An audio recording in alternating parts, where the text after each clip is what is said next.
చెప్పడన్నా FIR అయింది. So మీరేమో non వేషానికి నేనున్నా అంటూ మీరేసారు. సో ఎందుకు అట్లా? అయితే మొట్టమొదటిగా ఇప్పుడు నాన్ వెజ్‌కి నేనున్నానని నేను చెప్పట్లేదు. ఇక్కడ నేను ఏమంటున్నానంటే మనం పాయింట్ టు పాయింట్ మాట్లాడదాం. ఇక్కడ ప్రతి విషయాన్ని మనం కులంకషంగా తెలుసుకోవాల్సింది ఏంటంటే, ఈరోజు కరాటే కళ్యాణి గారు వెళ్ళి ఇప్పుడు నాన్ వెజ్ అకౌంట్స్ అన్ని బ్లాక్ చేయండి, తన మీద ఎఫ్ఐఆర్ చేయండి, అతను హిందూ దేవీ దేవతల మీద ఇట్లా అంటే తప్పుగా మాట్లాడిండు, ఇవన్నీ మాట్లాడారు కదా. ఇక్కడ నాన్ వెజ్ ఇప్పుడు ఎక్కడ హిందూ దేవీ దేవతల్ని కించపరిచేటట్టు మాట్లాడిండు. ఫస్ట్ ఆఫ్ ఆల్ అంటే బూత్ వల్గర్ లాంగ్వేజ్ యూజ్ చేసిండా, అన్పార్లమెంటరీ లాంగ్వేజ్ యూజ్ చేసిండా, లేదంటే అసలు ఇతను చేసిన తప్పు ఏంటి? ఇక్కడ కేవలం ఏంటంటే ఇక్కడ సీతాదేవి గారి గురించి, ద్రౌపది గారి గురించి మాట్లాడారు. సో దాని గురించి అక్కడ నేను చూసిన ఆ ఎంటైర్ సినారీలో నాకు ఎక్కడ కూడా అక్కడ వల్గర్ అనిపించలే. మరి ఆ రేప్ అనేది ఏంటి? ఇప్పుడు ఇక్కడ రావణుడు సీత పైన రేప్ అటెంప్ట్ చేయబోయిండు, తర్వాత ద్రౌపదిని ఇలా జరిగించబోయింది. సో అందుకని కురుక్షేత్రం జరిగింది అని ఇలా జరిగింది కదా. వీటి గురించి ఉద్ఘటించిందక తప్ప ఆవిడ అంటే సీతాదేవి గారిని రేప్ అంటే మనం ఆ మాట కూడా వాడకూడదు. ఎందుకంటే వాళ్ళు చరిత్రలో ఉన్నటువంటి గొప్ప వ్యక్తులు కాబట్టి మనం ఈ మాట కూడా వాడకూడదు. సో ఇక్కడ నేను ఏమంటానంటే రేప్ అనే పదానికి ఆయన అర్థం కూడా చెప్పిండు. సో రేప్ ఇక్కడ సీతను వంచినటువంటి రావణుడికి ఈ గతి పట్టింది, ద్రౌపదిని వంచాలనుకున్న వాళ్ళకి కౌరవులకి ఈ దుస్థితి పట్టింది అని చెప్పి రేప్ అనే పదాన్ని ఆయన పర్యాయ పదంగా వాడింది తప్ప ఆమెను రేప్ చేశారని చెప్పేసి అతను ఎక్కడ వాడలేదు, తన వివరణలో ఎక్కడ లేదు. మరి అలాంటప్పుడు చాలా మంది ఉన్నారు. ఇప్పుడు అతను కరుణాకర్ సుగ్నా ఉండు, తర్వాత ఆయన ఉండు కదా, ఆయన పేరు దాస్ గారు, ముసలాయన. మరి ఆయన గారు రకరకాల దేవీ దేవతల మీద ఇక చాలా మంది ఉన్నారు బ్యాచ్, కరాటే కళ్యాణ్ గారు. మరి వీళ్ళైతే బహిరంగంగానే మరి కన్య గర్భం ధరిస్తుందా అని చెప్పేసి మరి వేరే మతాల మీద కూడా అంటే అన్ని మతాలను కూడా వీళ్ళు అగౌరవంగా మాట్లాడడం, చెలొత్తులు సరసోక్తులు వేసుకోవడం ఇవన్నీ చేస్తున్నారు. మరి వీళ్ళ మీద కూడా ఎఫ్ఐఆర్ కావాలి కదా. ఇప్పుడు ఆయన ఉద్ఘటించినప్పుడు ఎఫ్ఐఆర్ అయినప్పుడు మరి వీళ్ళు ఏకంగా అసహ్యంగానే మాట్లాడుతున్నారు కదా. మరి ఆ మాట్లాడినప్పుడు మరి వీళ్ళ మీద కూడా ఎఫ్ఐఆర్ ఎందుకు చేస్తలేదు? ఇక్కడ ఏంటంటే ఇప్పుడు ఆర్టికల్ 14 చట్టం ముందు అందరూ సమానమైనప్పుడు మరి హిందూ దేవీ దేవతల మీద మాట్లాడినప్పుడు ఎఫ్ఐఆర్లు చేయిస్తున్నటువంటి పోలీస్ వ్యవస్థ ఏదైతే ఉందో, ఎవరైతే నడుం కట్టుకుని ఇప్పుడు కరాటే కళ్యాణి గారు లాంటి ఈ దాతృ హృదయం కలిగినటువంటి ఈ సంఘ సంస్కర్తలు ఎవరైతే ఉన్నారో మరి వాళ్ళు కూడా వాళ్ళకి నిజంగానే సెల్ఫ్ రెస్పెక్ట్ ఉంటే, వాళ్ళు నిజంగానే భిన్నత్వంలో ఏకత్వాన్ని పాటిస్తే, వాళ్ళు నిజమైన హిందువులే అయితే మరి వీళ్ళందరూ కరుణాకర్ సుగ్నా మీద, తర్వాత ఈ దాసు ఈ ముసలాయన మీద, తర్వాత మనోహర్ దాస్ ఆయన, ఇంకా తర్వాత ఇంకొక ఆయన ఉండు కరుణాకర్ సుగ్నాతో పాటుగా చాలా మంది ఉన్నారు. మరి వీళ్ళందరి మీద కూడా ఎఫ్ఐఆర్ చేయాలి కదా. సో మరి వాళ్ళు ఇప్పుడు మీ హిందువులకు మాత్రమేనా మనోభావాలు ఉన్నాయి? అన్ని మతాల వాళ్ళకి మనోభావాలు ఉండవా? ముస్లింస్కి మనోభావాలు ఉండవా? సిక్కులకి మనోభావాలు ఉండవా? తర్వాత క్రైస్తవులకి మనోభావాలు ఉండవా? అంటే వాళ్ళ దేవీ దేవతలు కాదా మీ దృష్టిలో? అంటే మీరు నిరంకుశత్వటువంటి పరిపాలన చేయడానికి మీరు ముందుకు వచ్చారా? అసలు మీరు సమాజానికి దేనికి ఉపయోగపడుతున్నారు? ఇప్పుడు ఇలాంటి కాంట్రవర్షియస్ లో వచ్చి మీరు పేరు ప్రఖ్యాతలు సంపాదించుకోవడం తప్ప దీనివల్ల వచ్చినటువంటి ఉపయోగం ఏంటి? మరి ఈ రోజు బెట్టింగ్ యాప్స్ లో ఎంతో మంది సెలబ్రిటీస్ మీద కేసులు అయ్యి బెట్టింగ్ యాప్స్ ప్రమోషన్స్ అన్ని ఆగిపోయి ఈరోజు సాధారణమైనటువంటి కుటుంబ స్థాయిలో ఉన్నటువంటి విలేజ్ స్థాయిలో ఉన్నటువంటి ఎంతో మంది విద్యార్థులు దాన్ని మేల్కొల్పున్నటువంటి వ్యక్తి నాన్ వెజ్. నేను ఈ విషయంలో నేను 100%కి 200% నాన్ వెజ్ కి ఖచ్చితంగా అతనికి నేను సపోర్ట్ చేస్తాను. 100% సేవ్ చేస్తారు. అతనని ఎవరు ఏమీ చేయలేరు. అతను ఎక్కడ వల్గర్ లాంగ్వేజ్ యూజ్ చేయలేదు, అతను ఎక్కడ వక్ర బుద్ధితో మాట్లాడలేదు. చూడండి ఆ వల్గర్ లాంగ్వేజ్ యూజ్ చేస్తే నాన్ వెజ్ 100కి 200% వల్గర్ లాంగ్వేజ్ యూజ్ చేస్తారు. తన అది నేటివిటీ అవ్వచ్చు, లేదంటే తనకు పేరు ప్రఖ్యాతలు వచ్చిన తర్వాత ఎంతో మంది పేరు ప్రఖ్యాతలు వచ్చిన తర్వాత హెడ్ వెయిట్ అనేది వస్తుంటది. సో మోస్ట్ ప్రాబబ్లీ ఈ విషయంలో అతను వల్గర్ లాంగ్వేజ్ యూజ్ చేయడం మనం చూసుకున్నట్టయితే తులసి చంద్ గారు కూడా అతన్ని ఇంటర్వ్యూ చేసేటప్పుడు సార్ మీరు దయచేసి ఇలాంటి వల్గర్ లాంగ్వేజ్ యూజ్ చేయొద్దు అని చెప్పేసి, అంటే అది అతని పరిపాటి. సో అలాంటి ఆటగాడు అనే పదం కూడా చాలా వరకు ఫేమస్ అయింది. సో అలాంటి మాటలన్నీ ఏంటంటే అతను పరిపాటిగా వచ్చేటటువంటి పరిపాటిగానంటే అతన్ని చాలా కొన్ని లక్షల మంది కొన్ని వేల మంది ఫాలో అవుతారు కదా. అంటే అతని నుంచి నేర్చుకునే వాళ్ళు చాలా మంది ఉంటారు కదా. అట్లాంటి చూడండి ఇప్పుడు మాటలు అనేవి వాళ్ళ వ్యక్తిత్వానికి సంబంధించి అతనిచ్చే మెసేజ్ ఏంటి? సో వరల్డ్ టూర్ ట్రావెలర్, అతను వరల్డ్ లో సంబంధించినటువంటి కొత్త ప్లేస్లన్నీ చూపి, సో తను అలాగే తీసుకోవాలి. ఒక వ్యక్తిని రోల్ మోడల్ గా తీసుకుంటున్నాం అంటే అతను ఖచ్చితంగా సంఘ సంస్కర్తో, ఇప్పుడు మీరు గాంధీజీ గారును లేదంటే మోడీ గారును ఇలాంటి వాళ్ళను ఏమంటారు, అలాంటి వాళ్ళని ఇన్స్పిరేషన్ గా తీసుకోవచ్చు. ఇలాంటి వాళ్ళని జస్ట్ ఎంటర్టైన్మెంట్ గా మాత్రమే చూడాలి. సో వీళ్ళు ఇచ్చే ఎంటర్టైన్మెంట్ మాత్రమే చూడాలి తప్ప వాళ్ళని రోల్ మోడల్ గా తీసుకొని ఒక వ్యక్తి ఇంకొక వ్యక్తిని ఎప్పుడూ చెడగొట్టడు. ఇప్పుడు నాన్ వేషన్ చూసి వేరే వాళ్ళు చెడిపోతారంటే అదంతా ఖచ్చితంగా భ్రమ, అది పిచ్చిలోకం. ఈ రోజు కరాటే కళ్యాణి గారు చేసింది 100కి 200% తప్పు. మరి అలాంటప్పుడు కరాటే కళ్యాణి గారు రకరకాల బూతులు మాట్లాడతారు కదా, మీరు చూసుకున్నట్లయితే లైవ్ లో గాని కొట్టుకుంటారు. సో మరి కరాటే కళ్యాణి గారి మీద ఎన్ని ఎఫ్ఐఆర్లు అవ్వాలి? రాధా మనోహర్ దాస్ అయితే ఆ ముసలైన పచ్చి బూతులు మాట్లాడతారు, మరి అతని మీద ఎన్ని ఎఫ్ఐఆర్లు కావాలి? కరుణాకర్ సుగుణ మీద ఎన్ని ఎఫ్ఐఆర్ కావాలి? ఇంకా లలిత్ మీద ఎన్ని ఎఫ్ఐఆర్లు కావాలి? అంటే ఇక్కడ ఏంటంటే కేవలం హిందూ మతానికి సంబంధించినటువంటి ఏదైతే ఉన్నారో వాళ్ళు మాత్రమే నడుం కట్టుకోవాల్సిన అవసరం ఏముంది?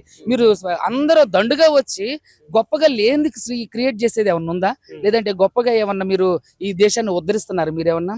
మీరు ఒకవేళ వీళ్ళందరూ కాల్ లిస్ట్ లేదంటే వీళ్ళందరూ బ్యాక్గ్రౌండ్ వెరిఫికేషన్ చేస్తే వీళ్ళ సంఘానికి వీళ్ళ ద్వారా సమాజానికి జరిగిన మంచి ఏంటి? వీళ్ళ స్వలాభం కోసం, వీళ్ళ స్వప్రయోజనం కోసం, తర్వాత వీళ్ళు ఏది అంటే ఫేమ్ అవ్వాలి, ఏదో నిత్యం ఏదో. సో ఇదంతా బుల్షిట్ థింగ్స్ ఇదంతా కూడా. సో ఇలాంటి విషయాలను అన్నిటికంటే కూడా సమాజానికి బాగుపడేది ఏదైనా చేయండి, లేదంటే యూత్ కి బాగుపడేది ఏదైనా చేయండి. మరి ఇంతమంది హిందూ మతం మీద పడి అంటే హిందూ మతానికి సంబంధించినటువంటి పెద్దలందరూ ఉన్నారు, ముస్లిమ్స్ మీద దాడులు చేస్తున్నారు. అదే విధంగా మీరు చూస్తే నార్త్ లో చర్చను కోలగొట్టేస్తున్నారు. మరి వాళ్ళ మీద కూడా మీరు ఇక్కడ కంప్లైంట్ చేయొచ్చు కదా, వాళ్ళ మీద కూడా మీరు మాట్లాడొచ్చు కదా. ఏంటి అంటే నేను తాను పట్టుకున్న కుందేలకు మూడే కాళ్ళు అన్నట్టుగా మీరు హిందుత్వం మీద జరిగేదానికి హిందుత్వ నేను కూడా ఖచ్చితంగా గౌరవిస్తాను, ఎందుకంటే మనం పుట్టింది హిందూ దేశంలో కాబట్టి. మరి భిన్నత్వం, హిందూ దేశం అంటే ఏంటి? భిన్నత్వంలో ఏకత్వం కలదు. మరి భిన్నత్వంలో ఏకత్వం అంటే అన్ని ఇప్పుడు సెక్యులర్ కంట్రీ మంది. సో సెక్యులర్ కంట్రీలో అన్ని మతాలు సమాన న్యాయం ఉంటుంది కదా. మరి ముస్లిమ్స్ మీద తర్వాత క్రైస్తవుల మీద డైరెక్ట్ దాడులు చేస్తున్నారు, కొడుతున్నారు, కరపత్రాలు పంచి. చాలా మందికి తెలియని విషయం ఏంటంటే మత ప్రచారం అనేది రాజ్యాంగం ఇచ్చినటువంటి హక్కు. ఎవరైనా సరే మత ప్రచారం చేసుకోవచ్చు, కానీ కన్వర్షన్స్ మాత్రం వాళ్ళ అభిప్రాయానికి విరుద్ధంగా చేయకూడదు. కన్వర్షన్ అనేది ఎప్పుడైనా సరే వాళ్ళు తానంతటిగా తానుగా ఆ మతాన్ని అంగీకరించి తానంతటిగా తానుగా వస్తే ఇవ్వాలి తప్ప అంటే కన్వర్షన్స్ ఎప్పుడు కూడా బలవంతంగా చేయకూడదు. సో అది హిందూ మతం అయినా, క్రిస్టియన్ అయినా, బుద్ధ అయినా, సిక్ అయినా, ఏదైనా సరే what ever it is. So మరి ముస్లిమ్స్ మీద తర్వాత క్రైస్తవుల మీద కొట్టి బట్టలోడు తీసి కొట్టి చంపేసి చర్చలు కోలుకొడుతున్నారు. మరి మీ వాయిస్ ఎక్కడ పోయింది? మీరు సంఘాన్ని ఉద్ధరించేవాళ్ళు కదా. మరి మీ సంఘంలో పొలోమంటూ రాసేసుకొని పూసేసుకొని మీరు హిందూ మతం మీద చిన్న మాట, అతను రేప్ అనే పదమే వాడిండు. సీతాదేవి గారిని అలా చేశారు, లేదంటే ద్రౌపది గారిని ఇలా చేశారా అని అన్నారు తప్ప ఈ రేప్ అనే పదం ఆయన దేనికి ఉద్దేశించి చెప్పిండు కూడా తన వివరణ ఇచ్చిండు.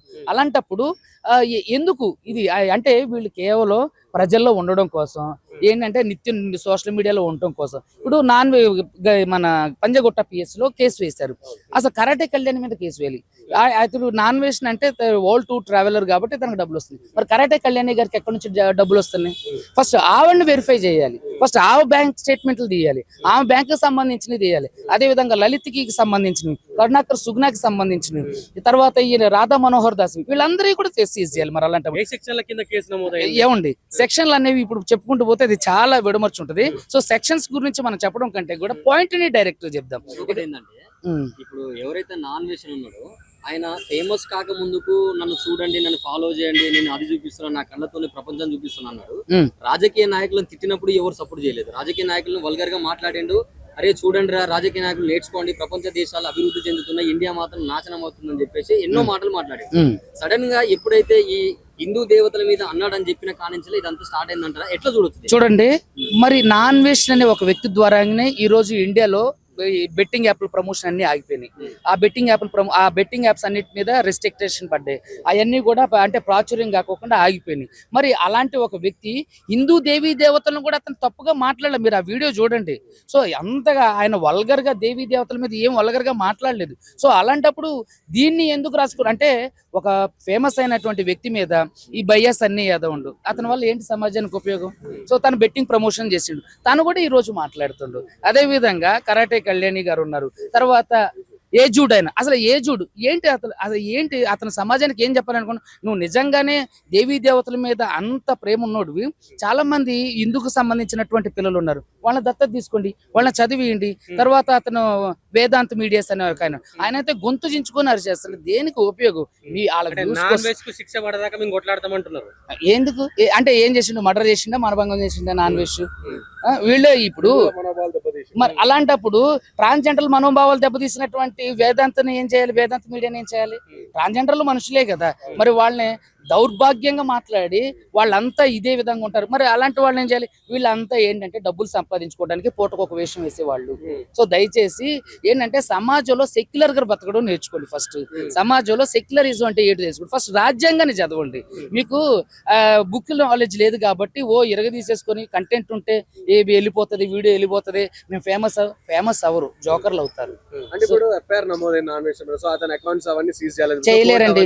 100 కి 200 లేదు, చేయలేరు. ఎలా చేస్తారు? కోర్టుకుంది, పోలీసులకు అది లేదు. కానీ అకౌంట్ సీజ్ చేయాలంటే అది ఖచ్చితంగా ఫ్రాడ్ అమౌంట్ ట్రాన్స్ఫర్ అయ్యి ఉండాలి, దాని మీద ఇల్లీగల్ యాక్టివిటీస్ జరుగుతుండాలి, లేదంటే ఫారెన్ సెక్యూరిటీస్ మనీస్ ఉంటాయి అన్నది SFI అకౌంట్స్ ఇట్లా. సో అలాంటి అకౌంట్స్ లో నుంచి ఫేక్ అకౌంట్స్ నుంచి డబ్బులు రావడం, లేదంటే ట్యాక్స్ పే చేయకపోవడం, ఇలాంటివి జరిగినప్పుడు మాత్రమే బ్యాంక్ అకౌంట్ సీజ్ చేసే అధికారం ఉంటుంది. అది కూడా కోర్టుకు మాత్రమే. అలాంటప్పుడు ఒక వ్యక్తి దగ్గరికి వెళ్ళి అతని అకౌంట్ సీజ్ చేయండి. First karate Kalyani account seize చేయండి. ఆవిడకి ఎక్కడి నుంచి వస్తున్నాయి డబ్బులు? ఫస్ట్ కరాటే కళ్యాణి గారివి, రాధా మనోహర్ దాస్ గారివి, కరుణాకర్ సుగ్నావి, తర్వాత లలిత్వి, వీళ్ళు ముందు సీజ్ చేయండి. వాళ్ళకి ఎక్కడి నుంచి డబ్బులు? ఫస్ట్ వాళ్ళ మీద ఎంక్వైరీ వేయండి. వాళ్ళకి ఎక్కడి నుంచి వస్తున్నాయి? వాళ్ళు ఏం జాబులు చేస్తున్నారు? వాళ్ళు ఏమైనా ఆస్తులు, కోట్లలో ఆస్తులు చూడండి. ఒకరి మీద బురద జల్లడానికి ఫస్ట్ మనం ఒకరి వైపు 1,000 చూపించేటప్పుడు మీ వైపు 10,000 చూపిస్తున్నాయి. సో కాబట్టి దయచేసి మనందరం కూడా సెక్యులర్ గా బ్రతకడానికి ప్రయత్నం చేద్దాం.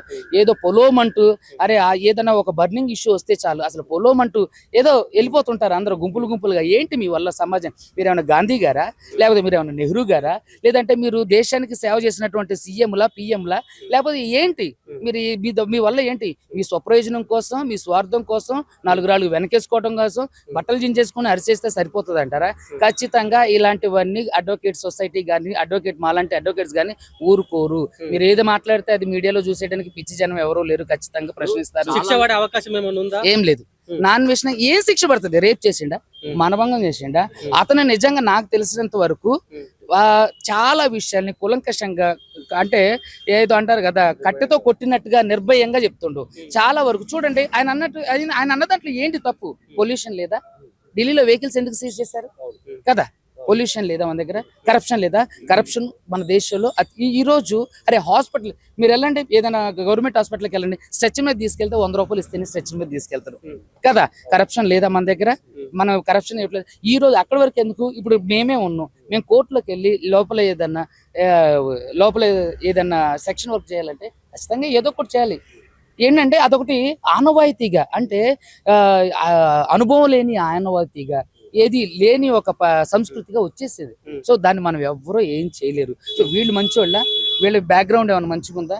వీళ్ళు ఒకసారి చూసుకున్నట్లయితే పేకాట్లాడి దొరికిపోయారు, వీళ్ళు తర్వాత సరసాలాడి దొరికిపోయారు, పేకాట్లాడి దొరికిపోయారు, రకరకాలుగా ఉన్నారు. వీళ్ళు ఏమైనా మంచి వాళ్ళ? వెనక తిరిగి చూసుకుంటే వీళ్ళకి దాదాపుగా కొండంత పెద్ద నిందలు, అవమానాలు అన్నీ ఉన్నాయి. వీళ్ళ మాట్లాడేది?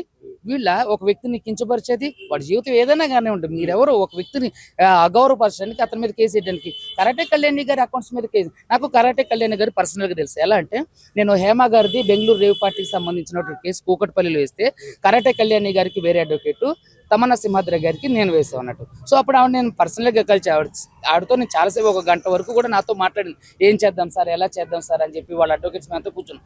ఆమె ఉన్నప్పుడల్లా అన్ని ఫోన్ కాల్స్, ఎలా అంటే రకరకాల ఫోన్ కాల్స్ ఆవిడకి. సో ఆవిడ బిజీలో ఉంది. కానీ ఇవన్నీ చేయడానికి ఈవిడికి ఎక్కడి నుంచి వస్తున్నాయి డబ్బులు? ఫస్ట్ ఈవిడ బ్యాంకులు ఎంక్వైరీ చేయండి. ఈవిడికి ఎక్కడి నుంచి డబ్బులు వస్తున్నాయి? ఏమైనా వ్యాపారాలు చేస్తున్నారా, లేదంటే ఏమైనా చిరా ఆస్తులు ఉన్నాయా కదా? మరి ఇలాంటి వాళ్ళు కూడా ఇప్పుడు మనం ఒకరిని చూపించేటప్పుడు 4,000 మనల్ని చూపిస్తున్నాయి కదా. ఆయన అకౌంట్లు సీజ్ చేయాలన్నప్పుడు మీ అకౌంట్లు కూడా సీజ్ చేయాలి. మీరు ఏ కూలి పనికి వెళ్ళి తీసుకొచ్చుతున్నారు డబ్బులు? సో ఖచ్చితంగా మీరు ఏది మాట్లాడితే అది సమాజం చూడదు. ఖచ్చితంగా న్యాయం ఏదైతే ఉందో అదే గెలుస్తుంది. నాన్ వేషణ మీద ఎఫ్ఐఆర్ కాదు. ఒకవేళ ఎఫ్ఐఆర్ అయినా తనని బ్యాంక్ అకౌంట్లు ఫ్రీజ్ చేయలేరు. బ్యాంక్ అకౌంట్లు ఫ్రీజ్ అవ్వాలంటే ఫ్రాడ్ అమౌంట్ జరగాలి, లేదంటే ఇంటర్నేషనల్ అమౌంట్ ట్రాన్స్ఫర్లు అవ్వాలి, FCRI అకౌంట్ అంటే దొంగతనంగా అక్రమ బదిలీలు జరగాలి. అప్పుడు మాత్రమే జరుగుతాయి తప్ప వీళ్ళు ఏదో పొలోమంటే రాసేసుకొని పూసేసుకొని మీడియాలో ఇచ్చేస్తే అలా జరగదు. చూసే వాళ్ళందరూ కూడా నాన్ వేషణ ఇతను నడిపిస్తుండ్రు, డబ్బులు ఇచ్చి ఇతనితో కేసు వేయించిన అంటారు. సో మరి మీరు ప్రేమతో చేస్తున్నారా, ఆయన చేసేటటువంటి మంచి పనితో చేస్తున్నారా? అంటే ఏం చూడండి, నాకు అసలు నాన్ వేష్ అనే వ్యక్తి నేను టీవీలో చూడడం తప్ప తను నాకు ఎప్పుడు పర్సనల్ నమ్మకపోతే ఐ డోంట్ కేర్ అబౌట్ అలాంటి చీప్ గా చిల్లరగా మురిగే కుక్కల గురించి. ఎవరు అసలు అడ్వకేట్ సమాజానికే మేమే లేకపోతే ఈ రోజు ఏ రాష్ట్రంలోనైనా సరే ఏ దేని మీదైనా పోరాటం చేసేది, స్టేలు తీసుకొచ్చేది. ఇప్పుడు పోలీసులకి ఏదైనా అన్యాయం జరిగినా, సివిలియన్స్కి ఏదైనా అన్యాయం జరిగినా, ఏదైనా ఏది జరిగినా కాపాడేది ఎవరు? అడ్వకేట్స్. సో కాదా? పోలీసు రిక్రూట్మెంట్ బోర్డుకి సంబంధించినటువంటి అవకతవకలను ఎవరు తీసుకొచ్చింది? తెలంగాణను తీసుకొచ్చింది ఎవరు? తెలంగాణ మొట్టమొదటిగా లాయర్లే కదా నడుం కట్టి ప్రపంచంలో ఎప్పుడు లేని విధంగా లాయర్లు సమ్మె చేశారు. సో అడ్వకేట్గా నేను చెప్పేది ఏంటంటే, మీరు ఏదో పొలిమేసుకొని ఏదో రాసేసుకొని పూసేసుకుంటే అవ్వదు. చూడండి, నీతిగా నిజాయితీగా మనం ఒక వ్యక్తిని విమర్శించాలి అని అంటే మనం నీతిగా ఉండాలి. సో తను ఏ లైఫ్ అయినా కానివ్వండి, తను వాస్తవంగా బూతులు మాట్లాడితే 100% తప్పే. కానీ అతను బూతులు మాట్లాడతారని చెప్పేసి హిందూ దేవి దేవతలను ఎక్కడ కూడా కించపరచలే. మరి అలాంటప్పుడు భిన్నత్వంలో ఏకత్వం ఉంటే, మీకు అంత సమాజ స్పృహ ఉంటే, మరి హిందువుల మీద ఇప్పుడు ముస్లిమ్స్ మీద జాడులు జరిగేటప్పుడు హిందువుల మీద ఎందుకు మీరు కంప్లైంట్ చేయట్లేదు? క్రైస్తవుల మీద, మైనారిటీల మీద జరుగుతున్నప్పుడు మరి అక్కడ జరిగినటువంటి హిందువుల మీద మీరు ఎందుకు కంప్లైంట్ ఇవ్వట్లేదు? మీరు అందరూ సమానమే కదా, మన అందరం ఆ చట్టం ప్రకారం అందరూ సమానమే కదా. వీళ్ళు ఏంటంటే పెయిడ్ ఆర్టిస్ట్ లాగా ప్రవర్తిస్తున్నారు. అంశం మీద చివరి దాకా కొట్లాడతారా? 100% నేను కొట్లాడడం ఏంటండి, అవసరమైతే వాళ్ళందరి మీద రిట్ కూడా ఫైల్ చేస్తాను.